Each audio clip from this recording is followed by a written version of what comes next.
Гостин во Република ТВ доктор Марија Милановска, невролог во Неуромедика. Зборуваме за тригеминалната невралгија. Добар ден. Добар ден. Ајде да објасниме што е тригеминалната невралгија. Тригеминалната невралгија представува хронична пароксизмална болна состојба која што се јавува како резултат на афекција на петиот кранијален нерв, односно нервус тригеминус.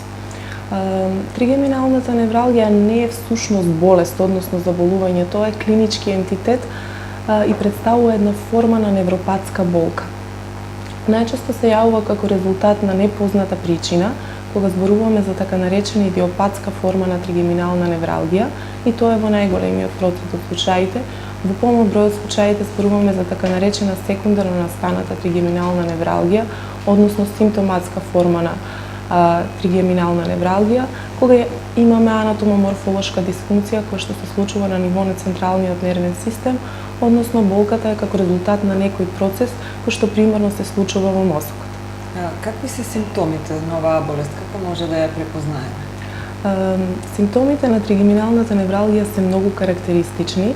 Станува збор за една многу типична фацијална, односно лицева болка, која што настанува акутно, ненадејно, по својот квалитет е прободна, многу интензивна, една од најсилните болки, која што се јавува во многу кратки временски интервали и трае од неколку секунди до неколку минути. Така, на колку има вистина дека болката е најсилна болка што човек може да ја почувствува? Како ја опишуваат пациентите болката?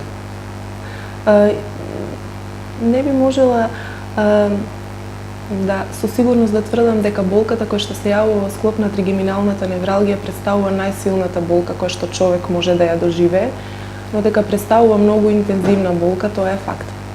Пациентите обично ја опишуваат како многу интензивна, остра, прободна болка во вид на сечење, жарење, палење, односно боцкање. Во медицинската терминологија тригеминалната невралгија уште е позната како суицидална болка. Често се користи стариот француски термин тик долуру, односно болен лицев грч, тоа е лицев спазам, кој што настанува како резултат на болката која што ја предизвикува тригеминалната невралгија, а клинички се манифестира со болен лицев грч. Така, кои се причините за појавата?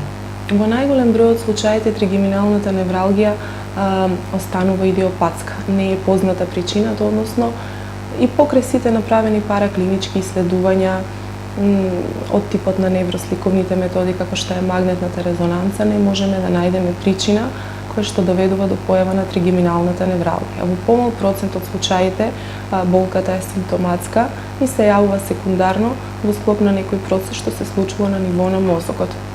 Обично тоа се некои болести, односно состојби кои што зафаќаат централниот нервен систем, како што се демиелинизирачките болести, односно мултиплата склероза, потоа некои процеси кои што се случуваат во задната черепна јама, како што се, например, тумори на мозочното стебло, менингиоми, краниофарингиоми, невриноми на осмиот кранијален нерв, односно нервус статоакустикус, во делот од черепот познат како понтоцеребеларен агол. Кога станува збор за симптоматските тригеминални невралгии, најчесто причина е така наречената компресивна причина, односно нервот е потиснат од крвен сад, артерија или вена, најчесто станува збор за артериски крвен сад во задната черепна јама. Најчесто тоа е аневризма на базиларната или горната церебрална артерија, едно карактеристично елонгирање, односно проширување, тоа е тортуозитет на горе споменатите артерии кои што вршат притисок на нервот, а тоа клинички се манифестира со појава на лицева болка. Имате ли често пациенти?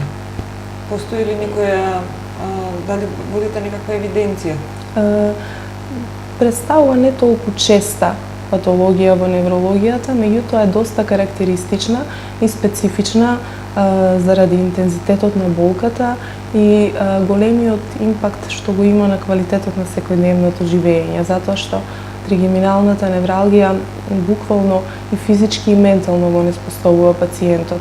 Постојат пациенти кај кои што таа може да се пролонгира, обично се јавува кај пациенти во средното животно доба или во поодминатата возраст. За малку помал процент предоминираат мажите во однос на жените И најчесто тригер фактор за појава на тригеминалната невралгија се вообичаени дневни активности кои што кај нормални индивидуи не предизвикуваат болка. Тоа се, например, активности од типот на зборување, џвакање, голтање, миење на зъбите, миење на лицето, шминкање, бричење. Кај тригеминалната невралгија карактеристичен е клиничкиот феномен познат под името алодинија. Тоа е болна состојба која што се јавува како резултат на многу мал стимулус. Обично допир на косата или допир на лицето, благо струење на воздухот може да предизвика толку интензивни болки кои што буквално го неспособуваат пациентот, па тие се штедат од зборување, од јадење, од пиење, што ако хронично се пролонгира оваа состојба може да доведе и до појава на една депресивна слика која што е честа асоциација на тригеминалната невралгија во клиничката слика. Дали се лечи и дали циклично се повторува? Ако еднаш се излечи, дали може повторно да се појави? Да, ова е интересно прашање. Одговорот можеби е двосмислен. Да, има тенденција циклично да се повторува. Кај пациентите кај кои што еднаш се појавила, многу голема е веројатноста дека ќе се јави втор и трет пат. Постојат тераписки можности со кои што тригеминалната невралгија можеби нема дефинитивно, односно трајно да се излечи, но болката која што се јавува во склоп на тригеминалната невралгија може многу добро да се контролира, односно да се намали нејзиниот интензитет до степен на нејзино потполно исчезнување. Тераписките можности се две. Тоа е конзервативен, односно фармаколошки третман и хируршки третман. Кога станува збор за идиопатска тригеминална невралгија, односно каде што невролошкиот статус е уреден, немаме никакви фокални невролошки дефицити, немаме никакви испади, нема оштетување на површниот сензибилитет на лицето во пределот на инервационото подрачје на горната, средната, односно долната гранка на тригеминалниот нерв, тогаш се прибегнува кон така наречениот конзервативен, односно фармаколошки третман. Тоа значи дека прибегнуваме кон употреба на лекови. Најчесто употребувани лекови во третман на тригеминалната невралгија, како и на останатите невропатски болки, се така наречените антиконвулзиви, односно антиепилептици. Тоа се лекови кои што примерно се користат во третман на епилепсија, меѓутоа како така наречени over the counter drugs, односно лекови кои што се користат кај секундарни невролошки состојби, многу може да помогнат во намалување на болката кај тригеминалната невралгија. Најчесто користени се фенитоинот, габапентинот, карбамазепинот. Се почнува со почетни ниски дози, кои што постепено и полека се зголемуваат до постигнување на оптималната тераписка доза, која што ќе стави болката под контрола. Најчесто тоа се неколку стотици до 1000 милиграми дневно. Втор избор на третман, кога станува збор за конзервативна терапија, се така наречените трициклични антидепресиви, исто така во помали дози од 5 до 10 милиграми, кои што пак имаат и секундарен ефект, односно влијаат и на депресијата, која што е чест придружник на тригеминалната невралгија. Од друга страна, кога станува збор за симптоматска тригеминална невралгија, постојат неколку опции на третман кои што спаѓаат пак во доменот на неврохирургијата, односно радиотерапијата.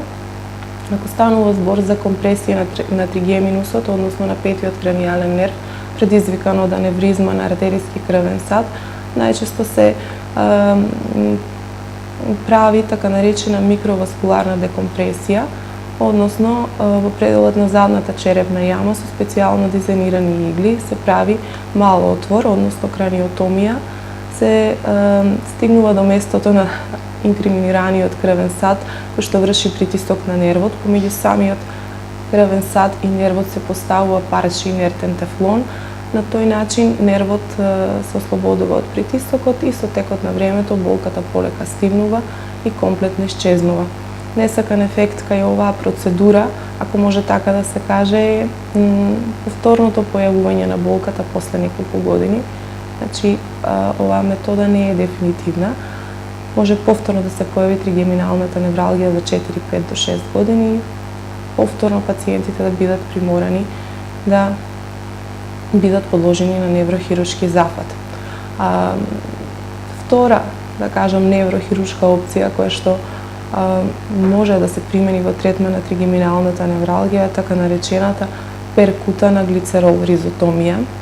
Повторно, значи со помош на специјално дизајнирана игла, се стигнува до коренот на нервот и со помош на глицерол се врши на еден начин умртвување на гранката од тригеминалниот нерв, за која што се смета дека е одговорна за појава на лицевата болка.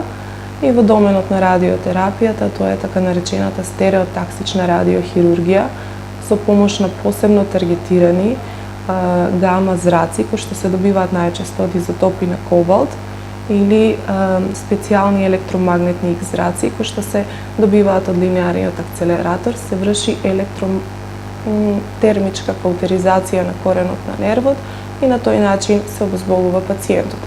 Сите горе наведени методи имаат своји несакани ефекти. Најчест несакан ефект од терапијата може да представува трајното оштетување на гранките на нервот, горната, средната или долната. Обично станува збор за оштетување на сензитивниот дел на нервус тригеминус.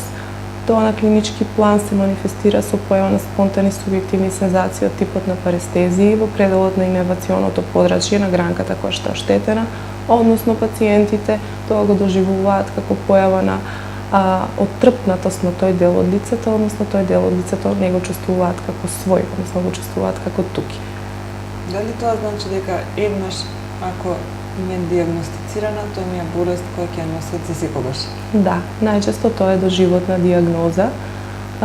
Има тенденција со текот на времето, фреквенцијата и интензитетот на болката во известен процент да се намали, но никогаш потполно не исчезнува.